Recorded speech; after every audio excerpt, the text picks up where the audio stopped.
সংরক্ষণ, পরিবহন, বিতরণ ও বিপণনের জন্য 4 দিনের মধ্যে খসড়া নীতিমালা তৈরির নির্দেশ দিয়েছে জ্বালানি ও খনিজ সম্পদ বিভাগ। আমরা স্পষ্ট ভাষায় বলতে চাই, এটি সংস্কার নয়, এটি হস্তান্তর। এটি প্রতিযোগিতা নয়, এটি দুর্নীতি ও লুটপাটের লাইসেন্স।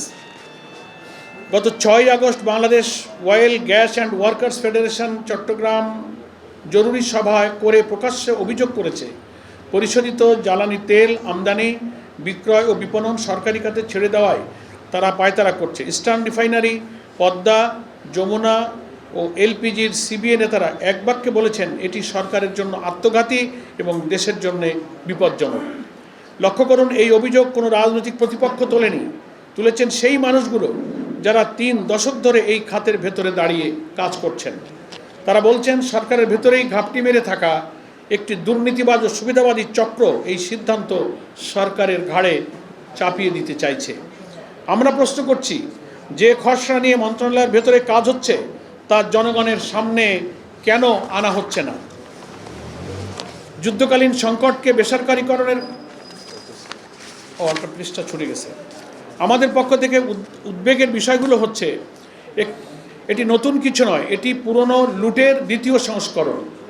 পতিত আওয়ামী লীগ সরকার তার শেষ সময়ে ক্ষমতা হারানোর মাত্র 2 মাস আগে দেশের ইতিহাসে প্রথমবারের মতো বেসরকারি খাতে জ্বালানি তেল বিক্রির নীতিমালা করেছিল এবং সেই সুবিধা পেয়েছিল একটি নির্দিষ্ট গোষ্ঠী। আজ যদি একই মডেল ফিরে আসে, তাহলে জুলাইয়ের রক্তদানের অর্থ কী ছিল? একচেটিয়া চক্র ভাঙা হচ্ছে না, বরং একতরফা হাত বদল হচ্ছে। বলা হচ্ছে, বিপিসির একচেটিয়া অধিকার ভাঙলে প্রতিযোগিতা আসবে, দাম কমবে। বাস্তবতা হলো, জ্বালানি তেল আমদানির জন্য দরকার গভীর সমুদ্র বন্দরের সুবিধা, সিঙ্গেল পয়েন্ট মোরিং, বিশাল ট্যাঙ্ক টার্মিনাল, পাইপলাইন ও শত শত কোটি ডলারের ব্যাংক লাইন। বাংলাদেশে এই সক্ষমতা আছে হাতে গোনা 3-4টি গোষ্ঠীর। অর্থাৎ রাষ্ট্রীয় একচেটিয়া ভেঙে তৈরি হবে বেসরকারি একচেটিয়া, যার উপরে জনগণের কোনো নিয়ন্ত্রণ থাকবে না, সংসদের কোনো জবাবদিহিতা থাকবে না, কোনো নিরীক্ষার ব্যবস্থা থাকবে না। সরকারি প্রতিষ্ঠান খারাপ চললে তাকে সংস্কার করা যায়, বেসরকারি কোম্পানি দাম বাড়ালে জনগণের হাতে কিছুই থাকে না। বলা হচ্ছে, বিপিসি অদক্ষ, বিপিসি লোকসানি, তাই বেসরকারি খাত দরকার। তথ্য বলছে, বিপিসি 2023-24 সালে নিট মুনাফা ছিল 3,943 কোটি টাকা এবং 2024-25 সালে মুনাফা ছিল 2,050 কোটি টাকা।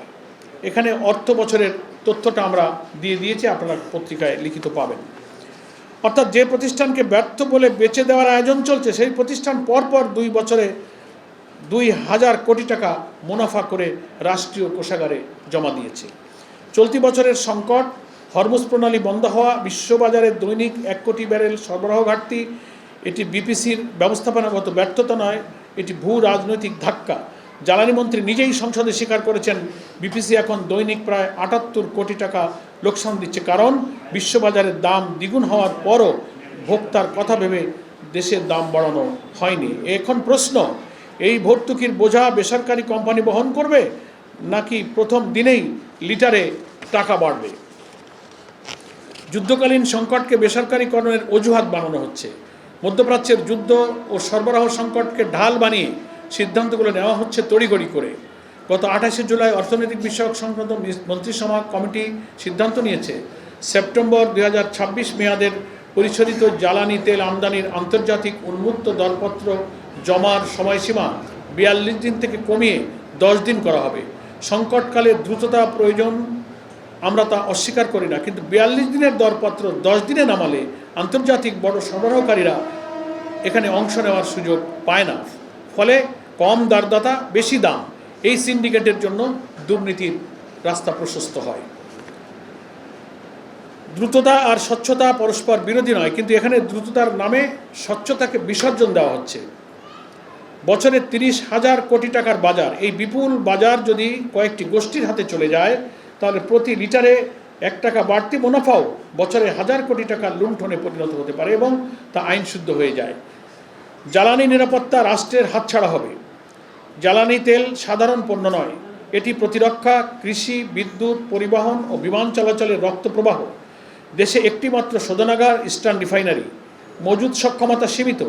এমন ভঙ্গুর অবস্থায় সরবরাহ শৃঙ্খল বেসরকারি হাতে গেলে ক দুর্যোগ বা যুদ্ধের সময় রাষ্ট্র কাকে নির্দেশ দেবে?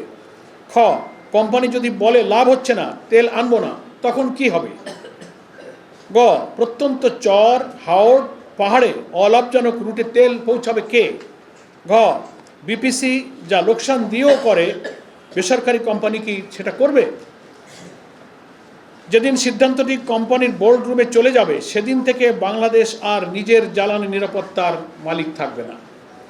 শ্রমিকের কণ্ঠরোধ করার চেষ্টা। ফেডারেশনের মহাসচিব অভিযোগ করেছেন, শ্রম আইনের 187 ধারায় জ্বালানি খাতের শ্রমিক সংগঠনের নেতাদের ক্ষেত্রে রহিত করার সুপারিশ পাঠানো হয়েছে শ্রম মন্ত্রণালয়ে। অর্থাৎ যারা এই বেসরকারীকরণের বিরুদ্ধে কথা বলবে, তাদের আইন সুরক্ষা আগেভাগে কেড়ে নেওয়ার প্রস্তুতি। একদিকে সরকার আন্তর্জাতিক মহলে শ্রম অধিকারের প্রতিশ্রুতি দিচ্ছে, অন্যদিকে ঘরের ভেতরে শ্রমিক নেতার মুখ বন্ধ করার আয়োজন করছে। এই দ্বিমুখিতা আমরা প্রত্যাখ্যান করি। সরকারের কাছে আমাদের সরাসরি প্রশ্ন, এক